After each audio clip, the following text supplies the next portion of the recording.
Que tudo isso aconteça no meio da tua obra, para que o teu nome, Jesus, seja glorificado. Amém.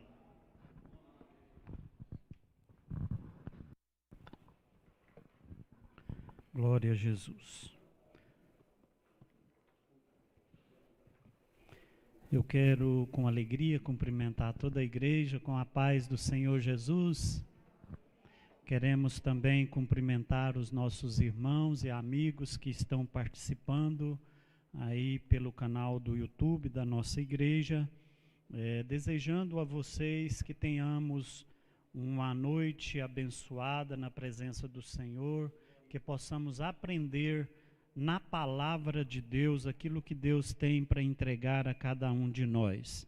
Nós estamos nesta noite propondo a estudarmos acerca de algo que é tão fundamental nas nossas vidas, falarmos sobre o perdão. E nós queremos fazer a leitura bíblica no Salmo 51.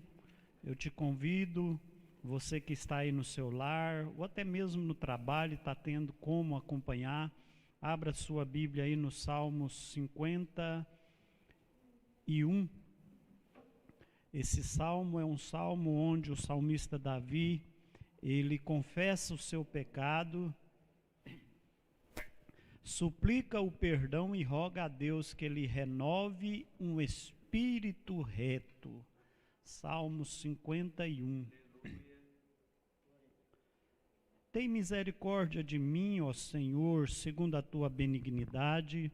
Apaga as minhas transgressões segundo a multidão das tuas misericórdias. Lava-me completamente da minha iniquidade e purifica-me do meu pecado, porque eu conheço as minhas transgressões e o meu pecado está sempre diante de mim. Contra ti somente pequei e fiz o que a teus olhos parece mal, para que sejas justificado quando falares e puro quando julgares. Eis que em iniquidade fui formado, e em pecado me concebeu minha mãe. Eis que amas a verdade no íntimo, e no oculto me fazes conhecer a sabedoria. Purifica-me com isopo, e ficarei puro. Lava-me, e ficarei mais alvo do que a neve. Faze-me ouvir júbilo e alegria, para que gozem os ossos que tu quebraste. Esconde a tua face dos meus pecados e apaga todas as minhas iniquidades. Cria em mim, ó Deus, um coração puro e renova em mim um espírito reto. Não me lances fora da tua presença e não retires de mim o teu Espírito Santo. Torna a dar a alegria da tua salvação e sustém-me com um espírito voluntário. Então ensinarei aos transgressores os teus caminhos e os pecadores a ti se converterão. Livra-me dos crimes de sangue, ó Deus, Deus da minha salvação, e a minha língua voltará altamente à tua justiça. Abre, Senhor, os meus lábios, e a minha boca entoará o teu louvor, porque não te comprases em sacrifícios, senão eu os daria. Tu não te deleitas em holocaustos. Os sacrifícios para Deus são um espírito quebrantado. A um coração quebrantado e contrito não desprezarás, ó Deus. Abençoa a Sião segundo a tua boa vontade. Edifica os muros de Jerusalém. Então te agradarás de sacrifícios de justiça, dos holocaustos e das ofertas queimadas. Então se oferecerão novilhos sobre o teu altar. Tome o seu assento, meu irmão. Que Deus possa fazer com que a palavra lida encontre refúgio certo em nossos corações nesta noite. Meus irmãos, a palavra de Deus que nós lemos, o salmista Davi, através deste salmo, ele expressa uma ansiedade, um desejo muito grande de ter o seu pecado perdoado. E nesta noite queremos aplicar um objetivo da nossa ministração, dizendo que Deus pode perdoar quem o mundo quer condenar. E essa é uma realidade que a gente vê quase sempre. As pessoas que erram, que pecam, e o mundo, ele quer punir. Ele quer aplicar a justiça. Nós vivemos uma sociedade egoísta, soberba e, de certa forma, maldosa. E a palavra de Deus já nos garante isso, que o coração do homem é perverso. E nós vemos que o objetivo é provar que Deus pode perdoar, mesmo que o mundo condene. Perdoar, então, é o quê? É permitir com que a pessoa que nos ofendeu renasça na história da nossa vida. É fácil? Não. É muito complexo perdoar alguém, mas é como se nós estivéssemos dando a oportunidade dessa pessoa renascer de novo e triunfar e trilhar o seu caminho. Um homem como Davi, diz a Bíblia que esse homem era um homem segundo o coração de Deus, porém, ele se embaraçou com o pecado. Queremos dizer com isso que nenhum de nós estamos imune ao pecado. Queremos dizer que todos nós estamos sujeitos a cair. Ninguém está imune neste corpo terreno, nesse corpo físico, assim como o rei Davi. E esse pecado cometido lhe causou traumas pessoais, momentos de depressão, de desespero. Pastor, mas o rei Davi, ele foi oprimido, ele ficou em depressão profunda e atormentado pelo seu pecado. Contudo, sua experiência de humildade, o arrependimento, nos ensina o caminho dos que querem ter comunhão íntima com Deus, e esse caso aqui, Davi foi restaurado. Nós vamos ver aqui que ele começa o Salmo 51 clamando por misericórdia. Isso já denota uma necessidade, um arrependimento pelos seus pecados. É fácil entendermos quando alguém comete um erro, comete um pecado, e ele está pronto para ser perdoado. Ou seja, é fácil descobrir o arrependimento. Como assim, pastor? Geralmente a pessoa que erra, que peca, e ele ainda não se arrependeu, ele começa a culpar outros. Ele não está arrependido. Ah, mas eu fui levado a isso. Ah, mas alguém fez isso. Lançar a culpa, irmão Vicente. Sendo que o verdadeiro pecador arrependido, ele confessa e chora diante de Deus e lamenta as suas transgressões. O rei Davi, ele vai falar: tem misericórdia de mim, ó Deus, segundo a tua benignidade. Apaga as minhas transgressões segundo a multidão das tuas misericórdias. As misericórdias do Senhor são infinitas. É diferente da misericórdia do mundo, ou seja, o mundo não tem misericórdia. Ele quer condenar, mas Deus quer justificar e quer perdoar. Quando nós lemos lá, e eu gosto de citar isso, quase toda a ministração, eu cito esse versículo lá em Lamentações 3, 22. As misericórdias do Senhor é a causa de não sermos consumidos, porque a sua misericórdia não tem fim. E o rei Davi já conhecia isso, e ele vai dizer: segundo a multidão das tuas misericórdias. Quando ele fala, lava-me completamente da minha iniquidade, ele já está expressando que ele é um homem pobre e pecador. Isso denota arrependimento.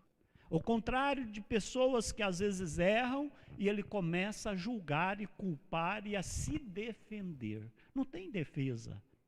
Pecou, prostra-se aos pés do Senhor Jesus, porque ele tem o perdão para conceder. Então, meus amados, nós vamos entendendo o texto lido. Para falarmos de perdão, é preciso de falarmos automaticamente de consciência, que diz a consciência, ela é o acusador, ela é um acusador necessário, não é como o diabo, porque o diabo também é chamado de acusador. Só que o diabo às vezes acusa de um pecado já perdoado, e a consciência acusa algo que precisa ser perdoado. Então nós vamos ver que o clamor do culpado, a primeira coisa que ele faz é pedir misericórdia a Deus. Tem misericórdia de mim, ó Deus, segundo a tua benignidade. Apaga as minhas transgressões segundo a multidão dos teus ou das tuas misericórdias. Nós vamos ver que ele clama a Deus lá no profundo, das profundezas. O Salmo 130, o versículo 1 vai dizer: das profundezas a ti clamo, ó Deus.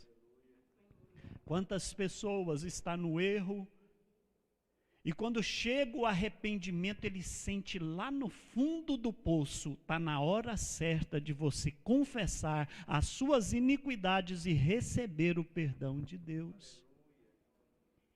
Ele reconhece que está rodeado de males. O Salmo 40, versículo 12 vai dizer: porque males sem número me têm rodeado. Ele sente o coração desfalecido. Lá no Salmo 40, versículo 2 e o 40, 12b vai falar assim, ó: as minhas iniquidades me prenderam. O pecado, irmãos, se transforma num perseguidor e acusador permanente. O pecado é capaz de deixar uma pessoa doente. Se ele não se cuidar, se ele não se confessar, o pecado adoece, leva à morte física e até espiritual e até física. O pecado é capaz de fazer isso. No versículo 3, a parte B, o salmista vai dizer: o meu pecado está sempre diante de mim. Ele está sempre se apresentando. Mas é importante entendermos também o arrependimento do culpado. Primeiro, ele chama seu próprio pecado de loucura.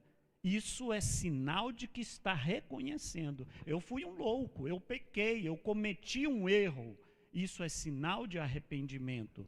A palavra de Deus vai nos dizer: as minhas chagas cheiram mal, porque estão corruptas por causa da minha loucura. Isso o salmista expressando, não é? Nós vamos ver que o arrependimento do culpado, ele sente a sua tendência pecaminosa desde o nascimento. Ele começa a levantar lá no início de tudo, e ele vai dizer: eis que em iniquidade fui formado, e em pecado me concebeu a minha mãe. Chega a um excesso, um exagero de querer dizer que lá no ventre ele já estava em pecado. Nós vemos que o pecado, esse é um pecado original, que no caso de uma criança não leva à perdição, não é? Esse pecado original é o pecado de Adão, mas que após a consciência do pecado ele começa a surtir efeito. Então nós vamos ver, mas o salmista, na ânsia, no desespero, ele já confessa o seu pecado lá no ventre da mãe. O desejo, a necessidade de receber a misericórdia e o perdão de Deus. Não há cânticos para o pecador. É triste a vida de um pecador que não recebeu o perdão, é só gemidos e insônias antes do arrependimento. O salmista lá no Salmo 6, o versículo 6, ele vai falar: já estou cansado do meu gemido, toda noite faço nadar a minha cama, molho o meu leito com as minhas lágrimas. Essa é a situação do pecador que não recebeu ainda o perdão de Deus. Nós precisamos entender essa necessidade. Quer se afastar dos amigos.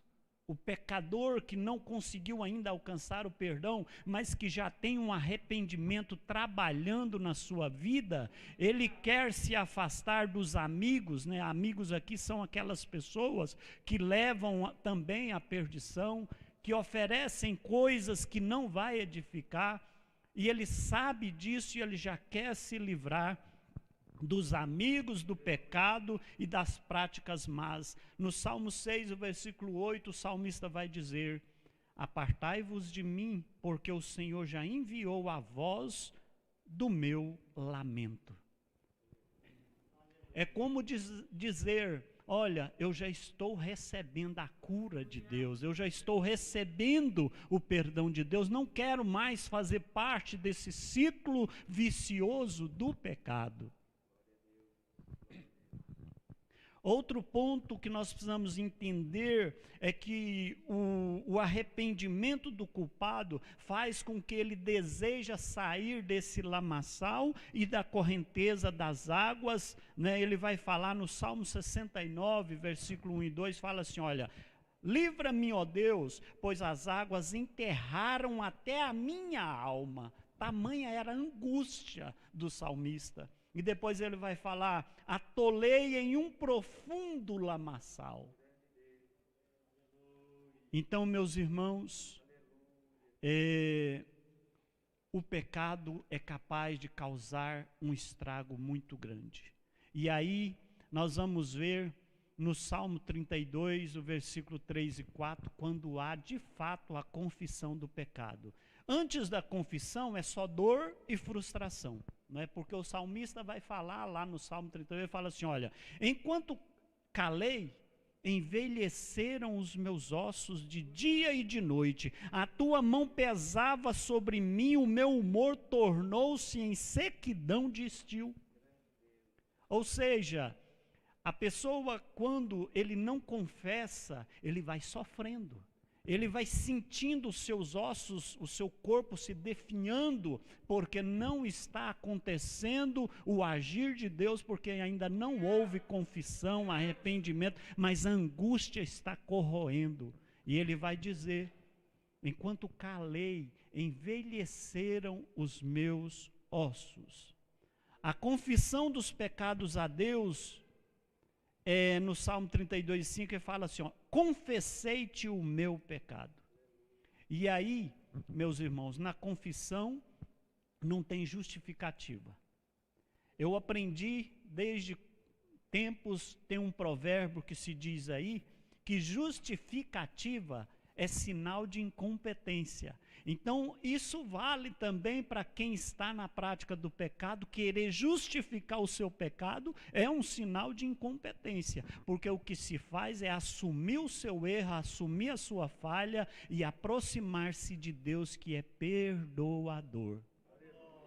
Então, acontece muito, até lá na nossa vida secular, a pessoa erra, a pessoa falha e começa a se justificar demais. Não, isso não é correto. O correto é fazer bem feito. O correto é fazer o que precisa ser feito. E se justificar demais, aí as pessoas vão dizer, olha, é sinal de incompetência. Agora, na vida espiritual, também precisamos entender que não se justifica, mas assume toda a culpa e se lança aos pés do Senhor Jesus. A confissão, então, meus amados, nesse caso aqui, é o alívio da consciência. A palavra de Deus vai dizer, né, o que confessa e deixa alcança misericórdia, e é isso que nós precisamos buscar. Eu queria falar com os irmãos algo com respeito, mais profundo, a respeito do perdão. Existem alguns mitos sobre perdão, porque não é tão simples falar de perdoar. Eu já vi muitas pessoas dizer, olha, eu não perdoo. Eu já vi muitas pessoas dizer, eu perdoei já, mas não consegue nem olhar na cara da pessoa. Se vê a pessoa, sente mal, sente um rancor. Então isso é perdão? Não. Mas nós queremos mostrar alguns quesitos importantes para a gente aprender a liberar perdão e ser perdoado. Existem alguns mitos sobre o perdão que nós precisamos eliminar da nossa vida. Perdoar os outros, meus irmãos, é uma exigência para todos os cristãos. Nós precisamos aprender a perdoar, embora não seja fácil, não é? Marcos capítulo 11, versículo 25, vai dizer que é essencial, se também queremos ser perdoados, precisamos perdoar. Precisamos entender que o perdão, não é, se perdoar fosse tão fácil, não usaríamos essa expressão, liberar o perdão. É algo que você tem que liberar. Não é algo simples, mas é algo necessário. Perdoar é esquecer? Não. Vamos entender isso? Como isso funciona, pastor? É muito comum ouvirmos de quem perdoou, não deve lembrar a situação que fez com que tivesse que perdoar, ou seja, perdoar é esquecer. Não é bem assim. Não é isso que nós estamos querendo dizer. Então, será que quando nós perdoamos, Deus apaga a nossa memória?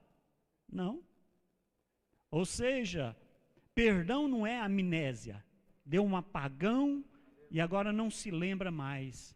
Vamos explicar a diferença disso aí.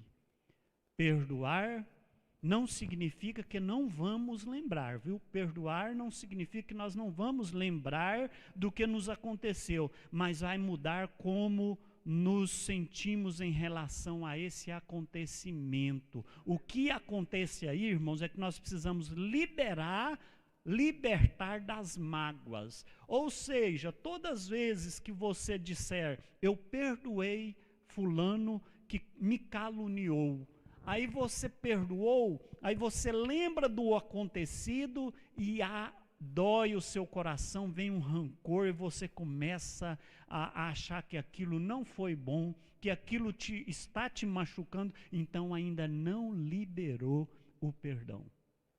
Mas você pode liberar perdão e continuar lembrando de algo, mas desde que aquilo não seja mágoa no seu coração, desde que aquilo não impeça a você de ter uma vida normal diante de Deus, que isso não te atrapalha, que isso não seja um impedimento.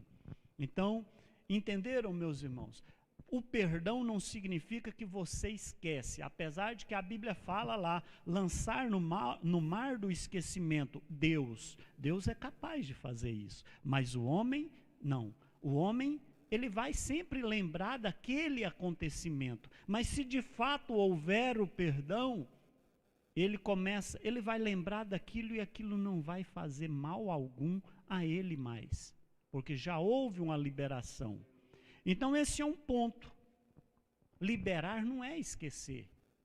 Tem muita gente que está lutando e fala assim, pastor, eu perdoei, não consigo esquecer a situação. Tudo bem, você pode lembrar do fato, desde que isso não machuque mais o seu coração.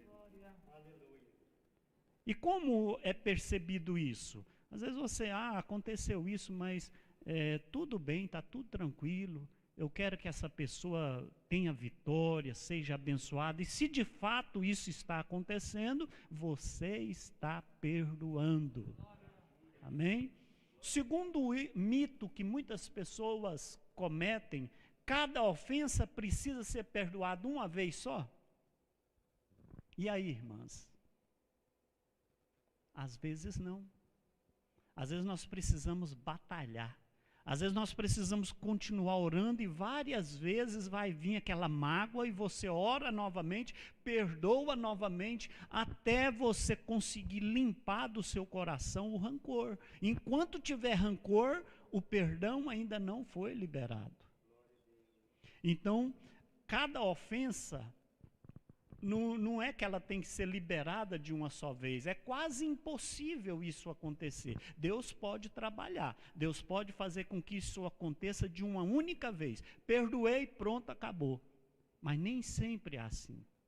Eu conversei com alguém há poucos dias, e essa pessoa, uma pessoa idônea, honrada, um ministro da palavra de Deus, ele falou, eu luto com isso a vida inteira tentando perdoar.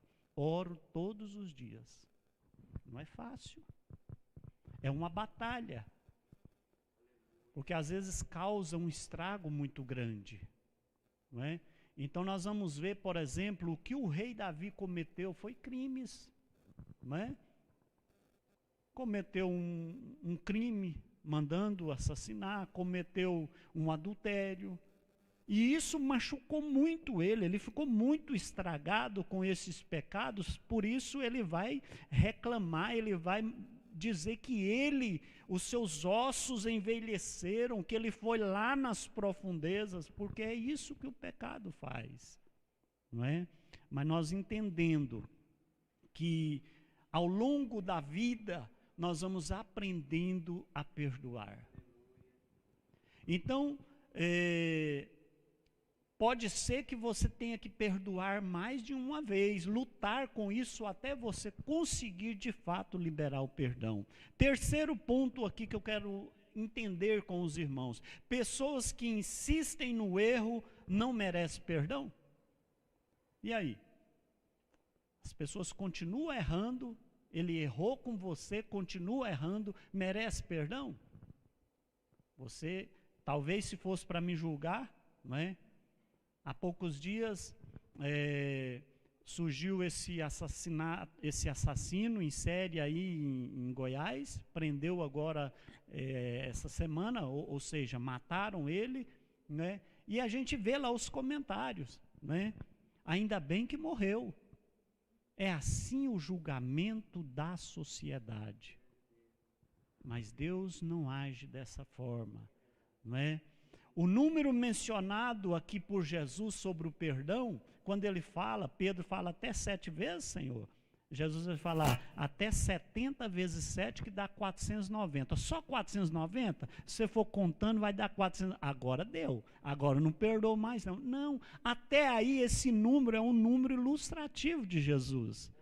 Se você está numa conversa com alguém e fala, olha, eu preciso perdoar uma vez, até 10 vezes. Mas ele não deu o limite daqueles 10. É uma maneira de falar. Jesus diz assim, até 70 vezes 7. Então, pessoas que insistem no erro merecem perdão? Merece. Merece talvez não, nesse sentido aqui, o que eu quero dizer é que Deus continua podendo perdoar. E quem somos nós para não liberar o perdão? Não é?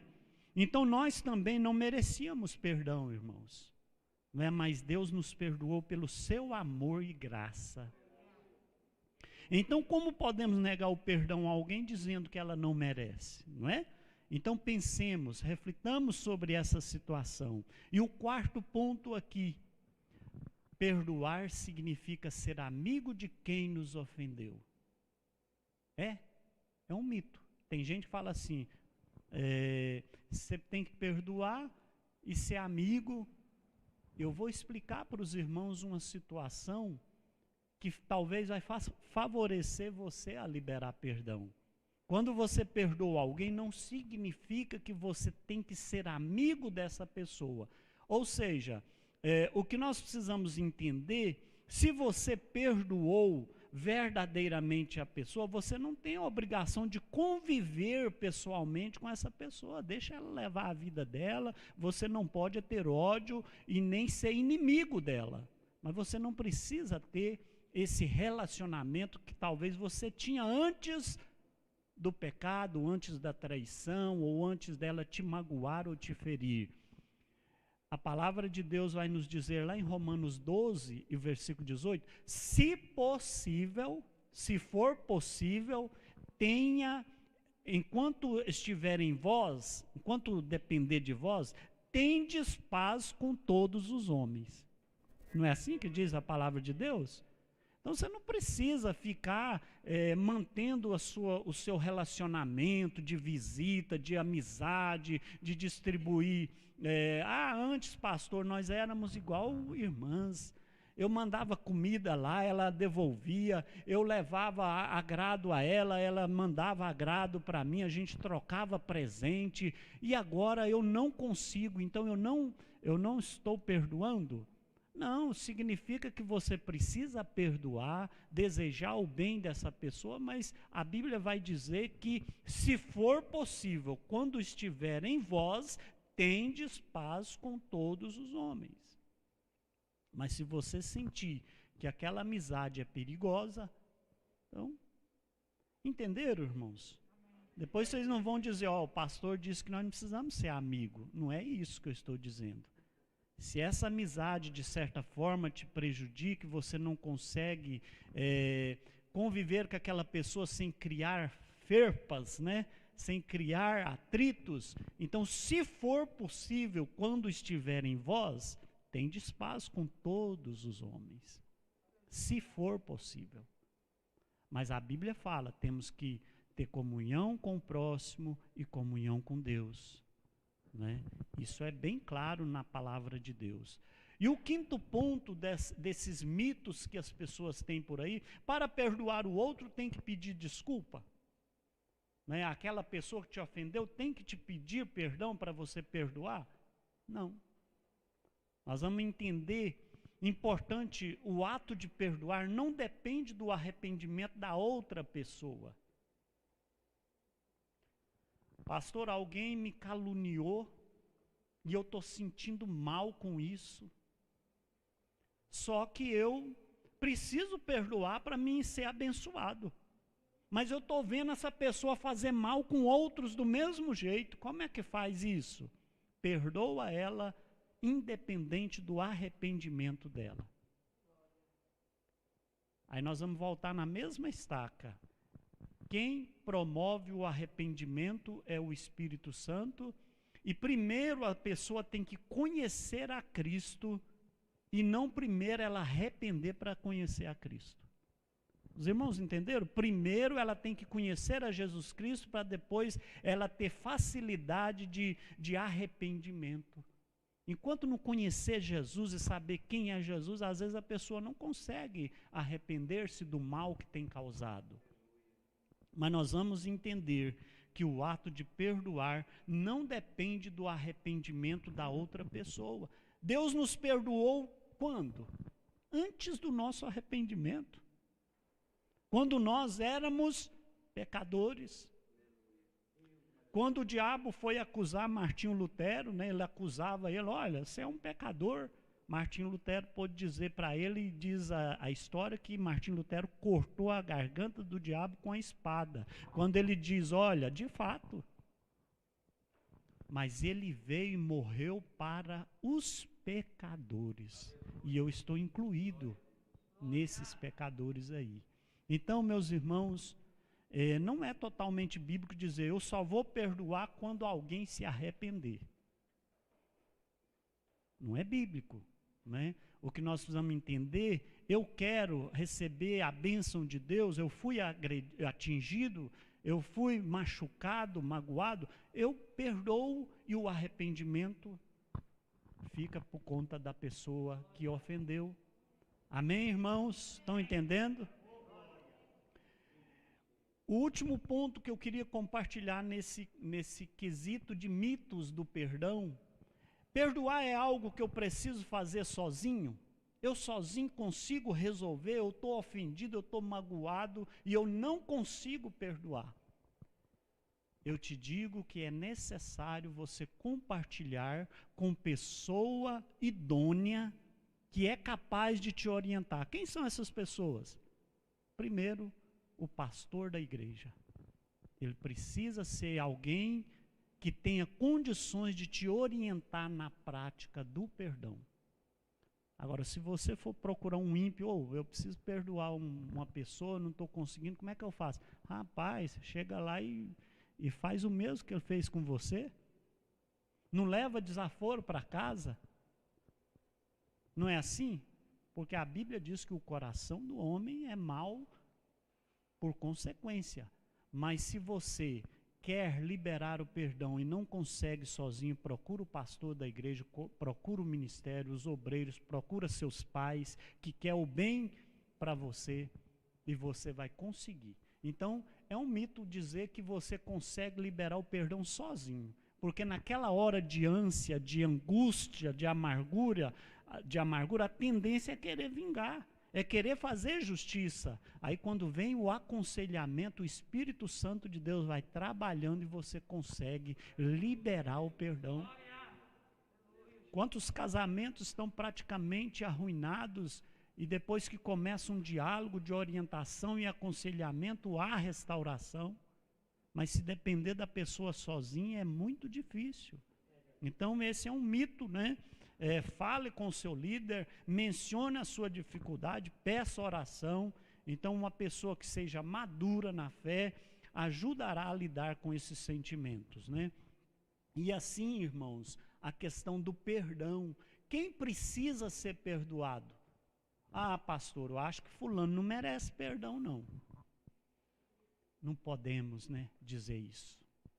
Quem somos nós, né? E aí eu fico com aquela passagem lá da mulher pecadora, né?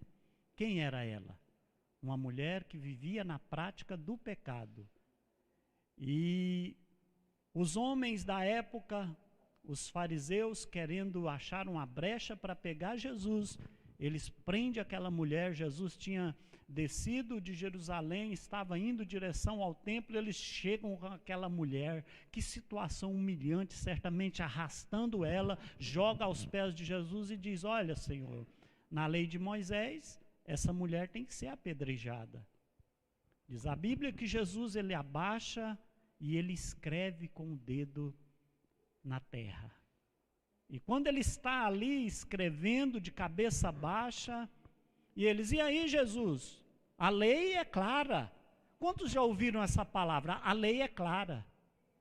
Né? A gente é comum a gente dizer isso, né? Querer a justiça, querer condenar. Nós sempre queremos condenar, mas aqui nós vamos ver, Jesus, ele continua ali escrevendo. Daqui a pouco eles pressionam mais ainda. E aí, Jesus? Como fazer?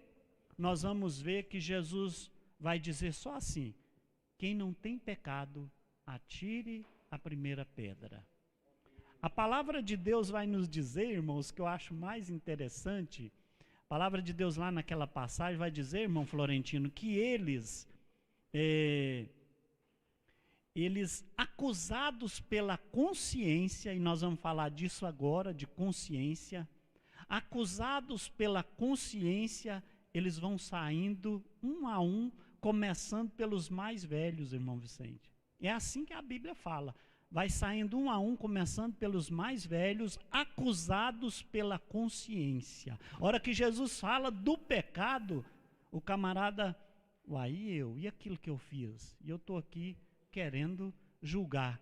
E aí vai saindo um a um, e a mulher sozinha, ela olha para Jesus: onde estão os seus acusadores, mulher? Então, se ninguém te acusou, nem eu, vai-te em paz e não peques mais. Amém? E aí, meus irmãos, dizer que a falta, né? A palavra de Deus, quando o apóstolo Paulo escreve a primeira epístola a Timóteo, no capítulo 1, versículo 19, ele orienta Timóteo com base em algumas rejeições de perdão, né? O apóstolo Paulo vai dizer: tendo rejeitado a boa consciência, vieram a naufragar na fé. Então, a consciência é algo fundamental na vida do cristão. E é disso que eu queria falar um pouquinho antes do nosso horário se encerrar. Falar um pouquinho de consciência. Como funciona isso, pastor? Na verdade, irmãos, a falta de perdão é como um veneno. Diz um escritor que a falta do perdão é como um veneno. Tira a alegria, nos impede de viver a vida abundante, que Deus quer que nós vivamos. Deus quer que nós vivamos vida abundante, mas quando o perdão não é liberado, nós passamos a viver uma frustração. Então, por isso, vamos pedir a Deus para ajudarmos a perdoar sempre. Quantas vezes, se eu perguntar aqui, irmãos, quantos de vocês foram ofendidos? Aí vocês vão todos dizer: eu já fui, pastor. E quantos de vocês já ofenderam? Talvez nós vamos: eu acho que não, pastor. Não ofendi ninguém, não. Sou humilde. Não é assim, irmãos? Né, irmã Nayanda? Então, meus irmãos, que nós possamos entender a necessidade de liberar perdão, porque nós também ofendemos. Nós também carecemos do perdão do próximo e do perdão de Deus. Então, perdoar, precisamos entender, não é esquecer, mas é não causar mais mágoa em nosso coração. Você vai lembrar daquilo, irmãos. Isso é normal. Vocês sabiam disso? Pessoa ofendida não precisa falar assim, pastor, eu não consigo esquecer, mas eu não tenho raiva mais da irmã ou do irmão, eu tenho a plena paz com ela.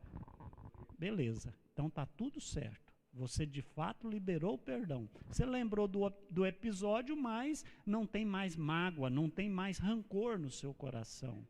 Então, a mesma situação pode ter o fato de ter que perdoar várias vezes.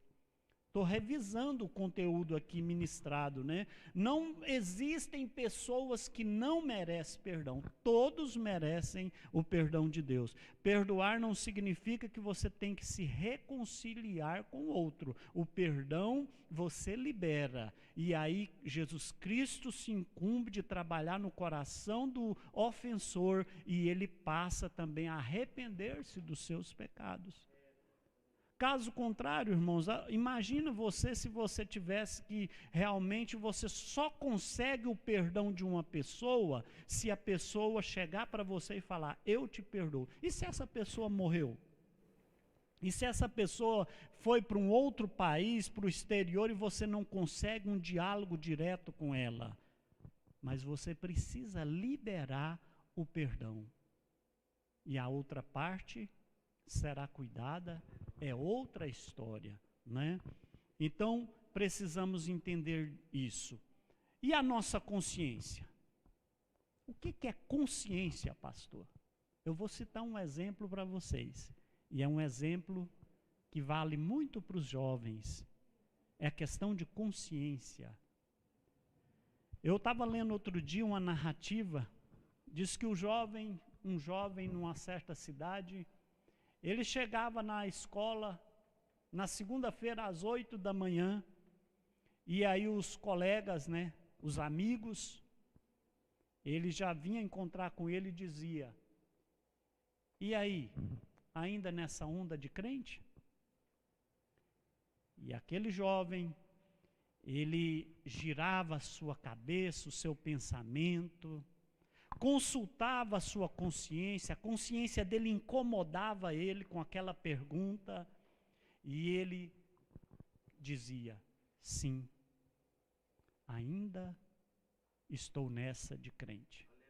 Na terça-feira ele chega, às 8 da manhã vêm os seus colegas, e do mesmo jeito eles vão perguntar, e aí, ainda está nessa onda de crente? Aquele jovem, a sua cabeça gira, a sua consciência toca, e ele dá uma pensada, e ele vai dizer, talvez.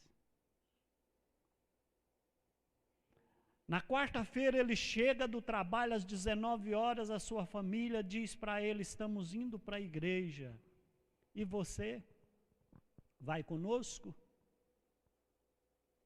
Ele gira na sua cabeça tudo o que ele já pensou lá na escola, e ele vai dizer assim, não, hoje eu não vou à igreja. Mas no outro dia, a sua consciência começa a acusá-lo, começa a girar, e ele começa a se preocupar e se perturbar, e ele cai-se de joelho e clama a Deus e vai dizer, Senhor, o Senhor ainda me aceita? E a voz vai soar no ouvido dele, sim, eu aceito. Isso é consciência. Isso é ouvir a consciência, e nós precisamos entender como ouvir a consciência falar em nossos corações. É interessante, irmãos, que a consciência, ela se adapta às normas morais de seu ambiente. Quantos já viram falar, não, rapaz, você está achando que você pecou, você está achando que você cometeu um erro, um mal? É assim mesmo. existem esses perigos dessa consciência, que não é uma consciência sã, é uma consciência corrupta que a sociedade prega. Tudo é normal, isso pode, é tranquilo, não se preocupa. Existe um mal aí na sociedade que faz com que nós achamos que está tudo normal, mas não é bem assim. Não é? Nós precisamos entender. Eu queria citar mais um exemplo, e esse é interessante, eu achei muito interessante sobre essa questão da consciência.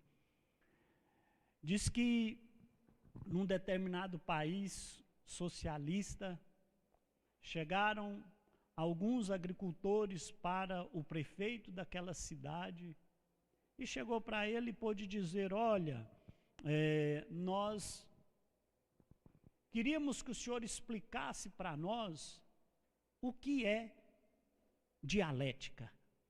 A palavra muito usada, principalmente no socialismo, né? Uma palavra chique, explica para nós. E ele disse: olha, não é simples explicar isso. É muito complicado explicar, mas eu posso dar um exemplo para vocês, e vocês podem, quem sabe, entender o que é dialética. Ele falou: olha, chegou 2 agricultores, um estava sujo e o outro estava limpo. E eu ofereci um banho a eles. Qual deles vocês acham que escolheu o banho, que aceitou o banho?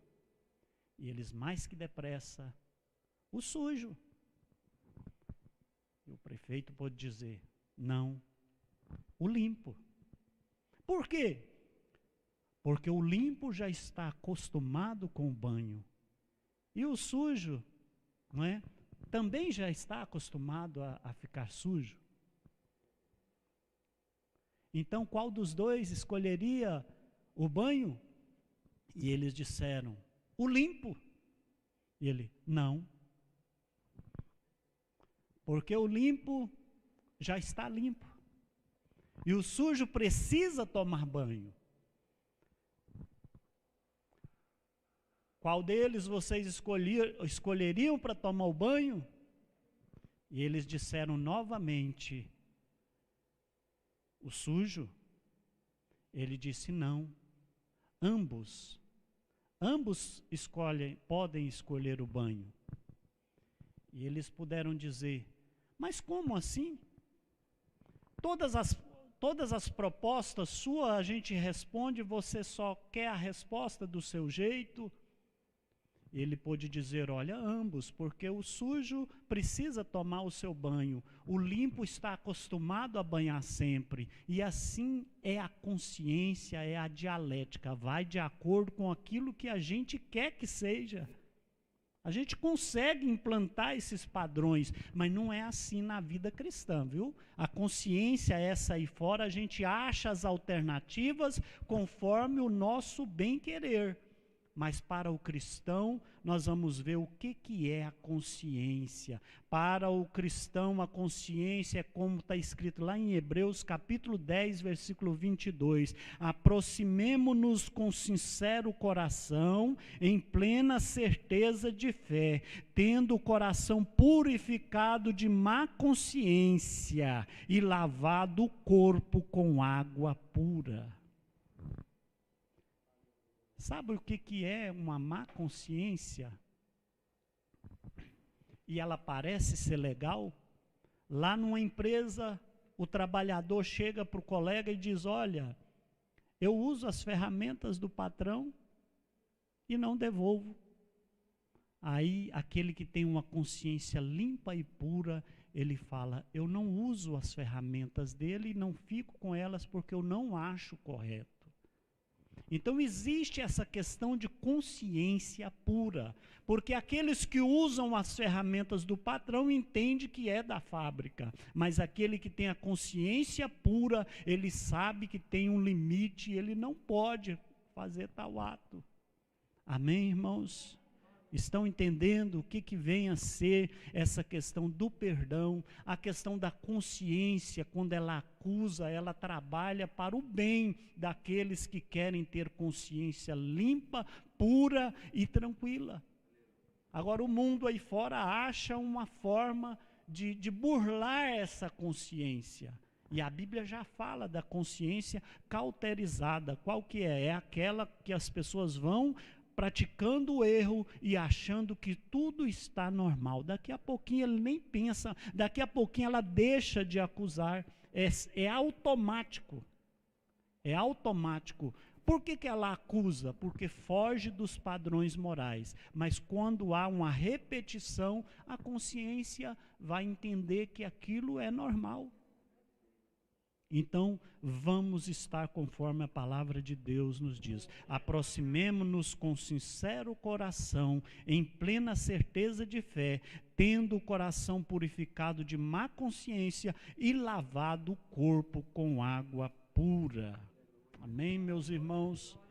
Nada se compara às delícias e segurança de quem anda em paz com Deus, que libera perdão, que tem uma consciência tranquila. Não cedamos o mal, viu, irmãos? Não vamos ceder às concupiscências da carne, mas manter a nossa consciência limpa, pura e tranquila, sabendo que nós podemos ter sempre a presença do Espírito Santo em nossas vidas. Que Deus abençoe a tua igreja, Deus abençoe o seu povo, Deus abençoe os nossos irmãos que estão também participando aí pelo canal do YouTube, Deus abençoe todos aqueles que se dispuseram a vir aprender mais uma vez na palavra de Deus. Eu te convido a se colocar de pé, vamos levantar a Deus uma oração, levar a Deus em oração, e nesta oração estaremos agradecendo a Deus e já